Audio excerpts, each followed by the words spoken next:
Okay, so this Unit 6, you're going to be looking at the Gilded Age generally. Um, and we can talk a little bit about the meaning of the term Gilded Age, because that's something that comes from Mark Twain. And what Mark Twain is basically saying about this is that it's it's kind of like a critique of the time period that he's living in, and he basically is saying that like underneath all of the advancements that happen in this period, there's something that's kind of not authentic. So gilding, in terms of the Gilded Age, what a gild is to take a piece of gold, a thin, very thin layer of gold, and then you carefully lay it on top of something, usually something like wood. So a lot of the homes in this period will have big columns that are kind of like neoclassical Corinth columns and things like that. And then the columns themselves, at the very top, sometimes have this gold look to it. And the idea is supposed to be to communicate to those people that they're very wealthy. In fact, they can have a column made of gold, even though that everyone knows that all that is just a thin piece of gold that has been laid carefully and put on the piece of wood. But what Mark Twain is saying when he kind of termed this the Gilded Age is to say that underneath all of this, there's something corrupt going on. So he definitely has a particular opinion on the question that we're going to be taking a look at, which is this one. Throughout this entire unit, we're going to be looking at to what extent was industrialization and urbanization beneficial to the US economy during the Gilded Age, or beneficial just generally. So industrialization is one thing, and urbanization is something that's happening in the cities. A lot of those trends are happening in both places. We're going to focus right now on some terms that I think will help you understand the period a little more better, kind of unlock some things. And they are ultimately oriented around business, because effectively what we don't really do the work that probably needed to be done related to race relations in this period, and we have a far greater focus on the economy. So the country shifts to taking a look at the economy. It's not to say that it was never a concern, but industrialization kind of shifts it a little bit. So here's some things I think you need to understand before we get started in this unit. There is this conversation that's happening around monetary policy. So monetary policy as opposed to fiscal policy. Monetary is the policy that the government sets in terms of the amount of money that there's going to be available. So it's based on raising and lowering interest rates. It's based on sometimes just printing more money and lots of other things that you could learn more in depth in an economics course. But suffice it to say that the monetary policy is the supply of money. On the flip side, there's something called fiscal policy. And fiscal policy refers to the taxing and the spending that takes place. So if you expand Medicare or Medicaid or healthcare and the government's going to provide it for people, you have to find some method by which you're going to pay for that. And that's going to be, you're going to have to spend and you're going to have to tax people to get that money. That's fiscal policy.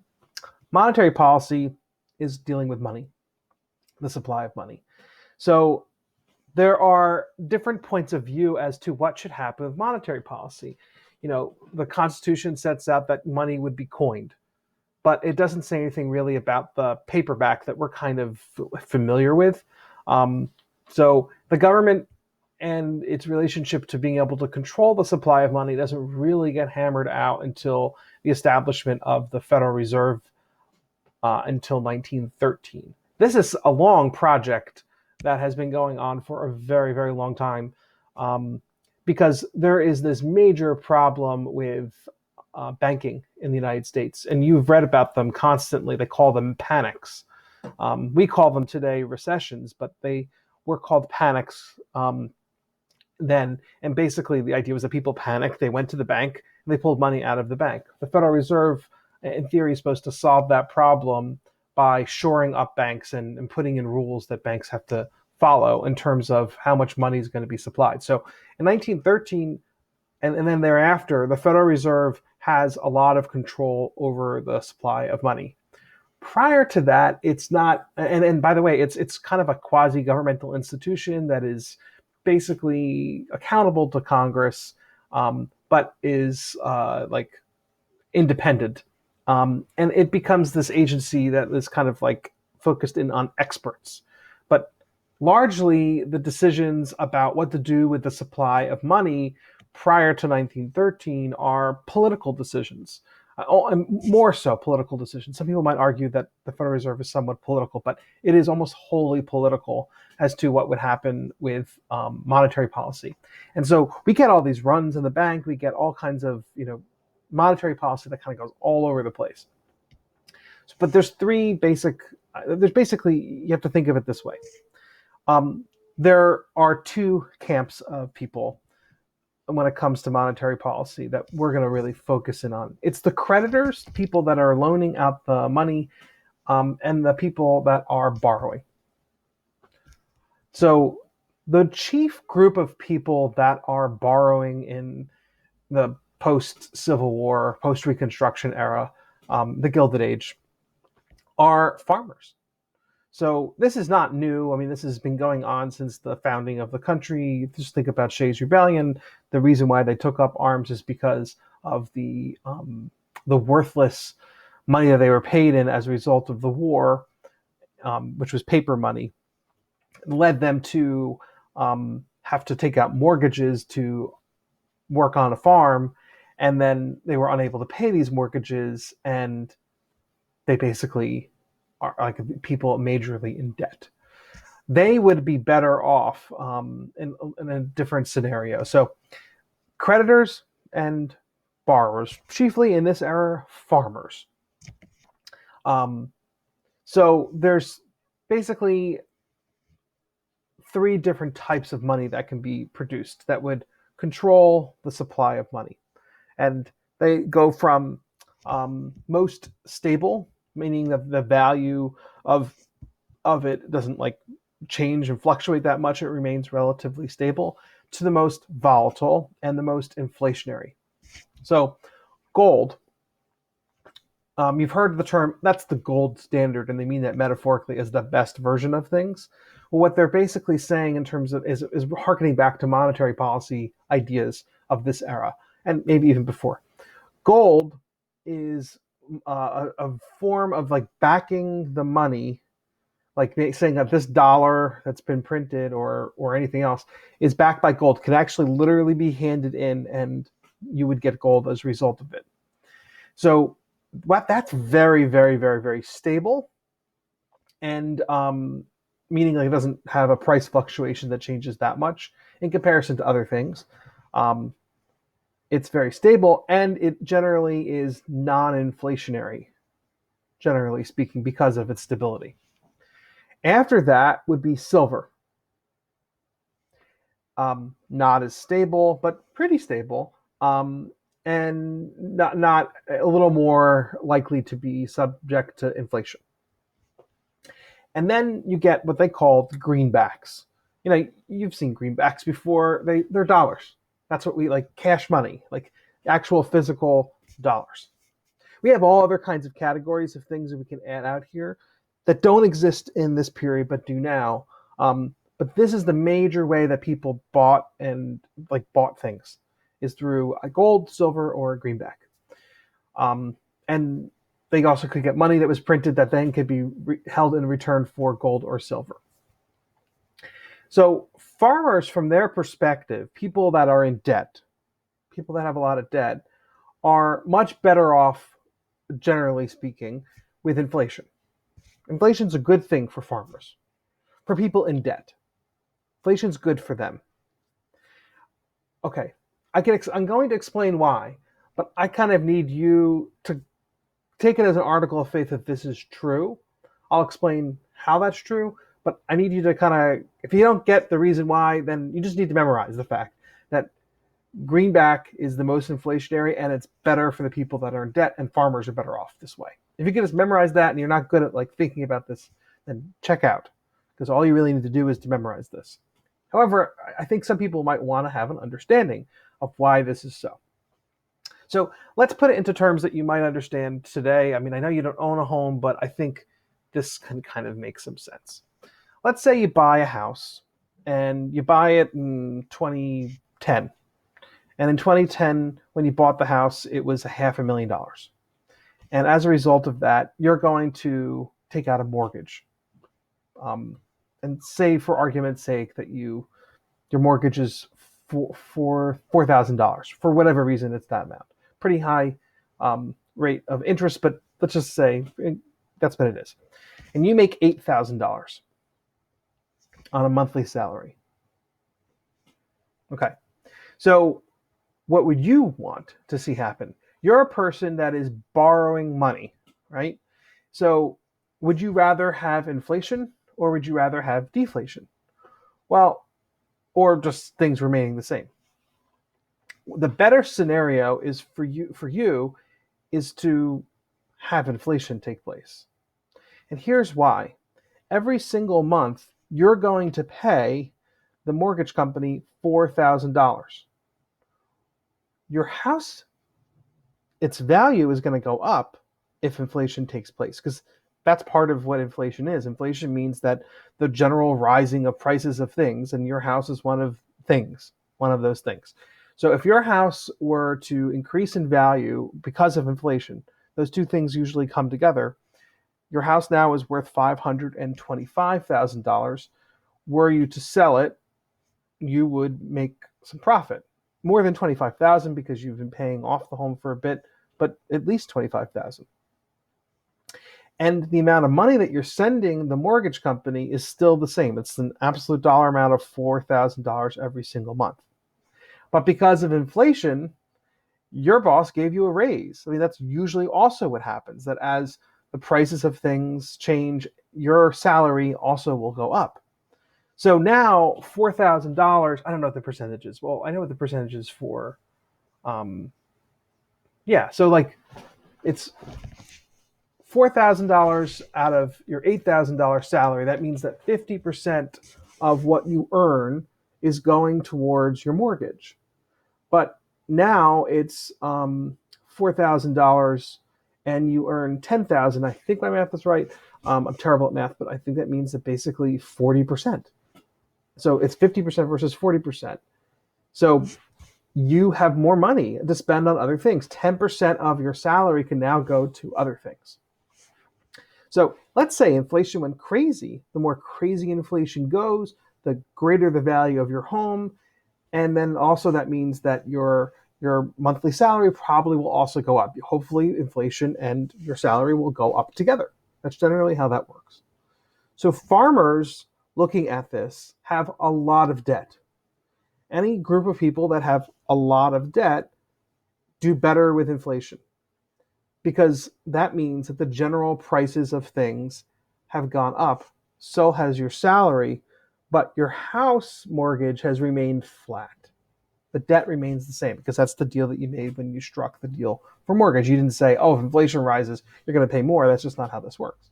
So of all of these different types of ways of backing money, gold, silver, greenback, the farmers wanted greenback. In fact, they formed a whole political party called the Greenback Labor Party, based on the assumption that inflation was good for them, based on the idea that they had a lot of debt, they'd be better off with a more inflationary value of money. That's why farmers are fighting for greenback. Okay? So think of it this way. Another kind of some terms to think about. I kind of put a chart here together. In terms of monetary policy, it's really the debtors versus the banks, the debtors versus the creditors. It's the farmers versus the banks.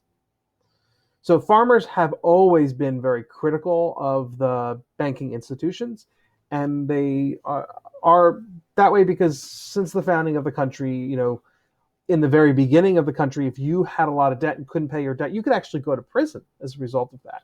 And so the banks were tough on them. And also that meant that they had to take out these big loans and weren't always in the best and most favorable terms. There were all these panics that happened where the farmers just generally had a distrust of banks. We can see this with Shays Rebellion. You can see this with Jackson's fight against the Second National Bank. Um, Jefferson wasn't too fond of the banks either. This is like just a long-term trend, but it's gotten worse as industrialization got stronger. There's always this fear of what's going to happen when that goes further to the farms. The banks are concerned as well. So think of it this way: um, the the farmers, they generally supported a more inflationary policy. So no one was ever going to go totally for greenback. I mean, they love that. They supported greenback and silver, but they also were into something called bimetallism. But basically, that meant that for every 16 ounces of silver, there'd be one of gold. So basically, drowning out some of the gold with a lot more silver. That would be more inflationary. Um, the banks were more into monometallism. Basically, they wanted gold. So that's the way I want you to think of this. They talked about it with some different terms in the period, so I just want you to be aware of those things. Um, they talked about sound money policies, and what they meant is backing gold. That was the more sound solution because it wasn't as inflationary, it wasn't as didn't lack, it had stability. Whereas the backing it with these greenbacks, like actually printing out money, which was kind of a new thing that happened at the federal level, was more inflationary and not a sound money policy. So this is the debate that's happening. And whole political parties got formed around these ideas, like, for instance, the Greenback Labor Party. And then some of those ideas that came from the Greenback Labor Party and populists who are basically farmers started to lose, but they started to like gain traction in the sense of they were able to get some electoral votes in some presidential elections, not enough to win the presidency, but enough to have to be a force to be reckoned with within the Democratic Party because they took on a lot of those third party ideas. Okay. So there's just also this other discussion that's happening in this period about what the government's role ought to be in the economy. And right around the founding of our country, there is a book that's put out by Adam Smith in 1776. He writes a book called The Wealth of Nations. And in that book, he goes on and on and on and on. So don't read it. Although a lot of economists really like this book. But I'll give you the shorthand version of it.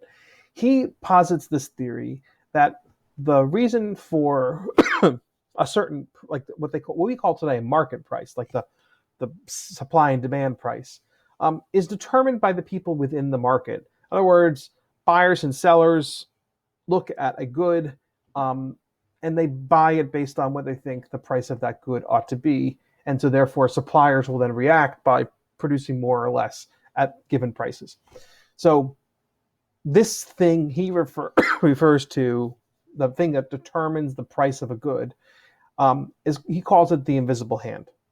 It's kind of like, for science, it is gravity. It is the thing in which everything kind of pulls towards. So in a lot of ways, it's a thing that he doesn't really understand. It's like kind of, imagine living in a world that doesn't understand germs, and then people say, oh, actually, there's little tiny things, and they actually can transmit germs. And he were like very confused by this, so they had to come up with a word, phrase, an understanding of it, and it's a force of some kind, an invisible hand that determines the price. We understand it quickly as supply and demand. What if we were going to talk about something that like took this position that the government ought not to do anything to alter with the invisible hand, we would call that today classical liberalism. In fact, there's lots of economists that still believe in many of the ideas of Adam Smith, but then they've been kind of strung out a little bit in the conservative movement among people like Milton Friedman, who are arguing along the lines of Adam Smith perspective of the government ought not to have any hand in the economy.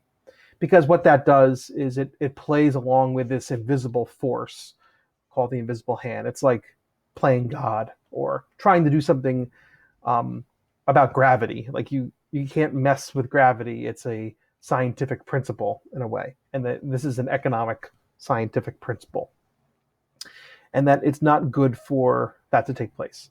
So big corporations that are growing in this period, like what things that will eventually be broken up, like Standard Oil, uh, or owned by Rockefeller, or Carnegie Steel Corporation, or all these major big corporations of their day, kind of like the FANG stocks of today, like Facebook, Alphabet, Netflix, and Google.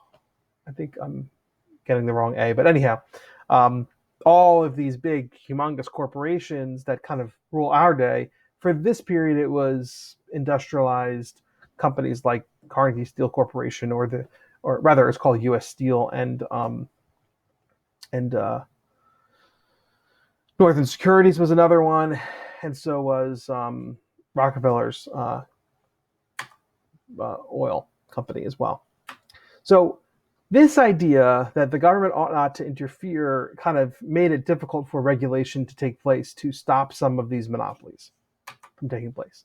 Another idea is something that's been around for a long period of time, something called rugged individualism. And the idea behind this is that you can become rich in American society, that there's social mobility for you. You can move up the social mobility ladder by just being a productive person. Yeah, you've heard this before, like pick yourself up by your bootstraps. So you might have, it's sort of like originally it was supposed to be like, that's impossible. You actually can't pick yourself up by your bootstraps because like, how could you do that if you had straps around your boots and you picked yourself up? So they were basically critiquing those people who believed in rugged individualism, but it got turned around to actually just mean rugged individualism. Like people forgot about the satire of that statement, which is an impossibility. You can't pick yourself up by your bootstraps. And there were lots of stories and myths and narratives that kind of fit within this idea of rugged individualism. I don't think I have it in here, but there was a person named Horatio Alger. Horatio Alger wrote these stories about people coming to the United States and with hardly anything and going from rags to riches.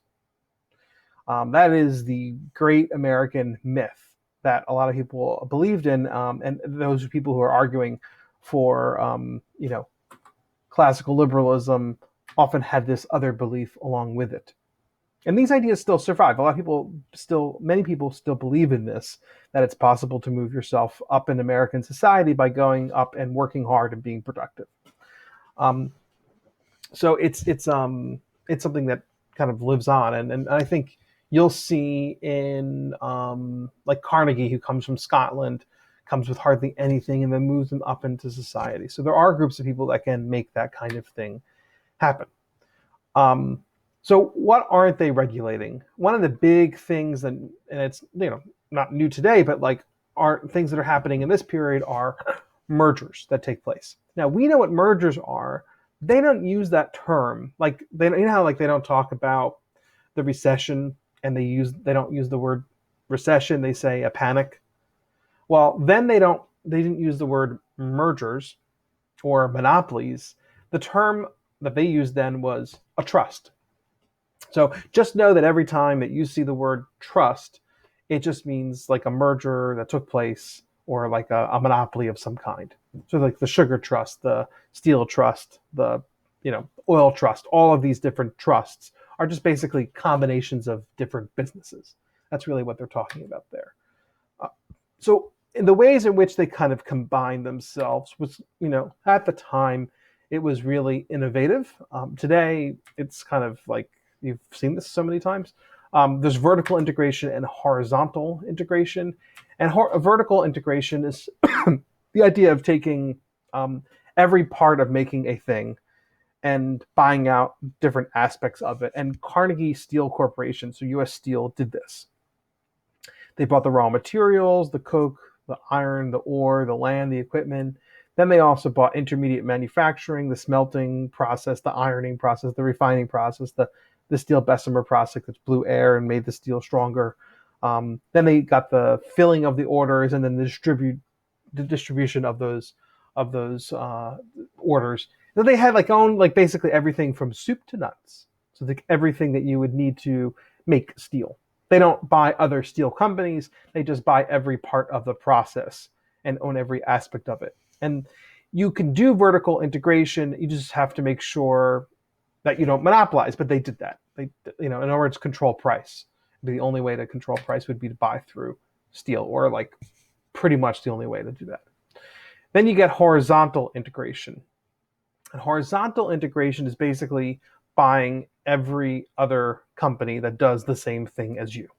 So we can see that Rockefeller with Standard Oil does this by buying other Standard Oil other companies that are like it, and then making it so that you can't go out and do it. And here's just another chart of the idea of the difference between horizontal and vertical.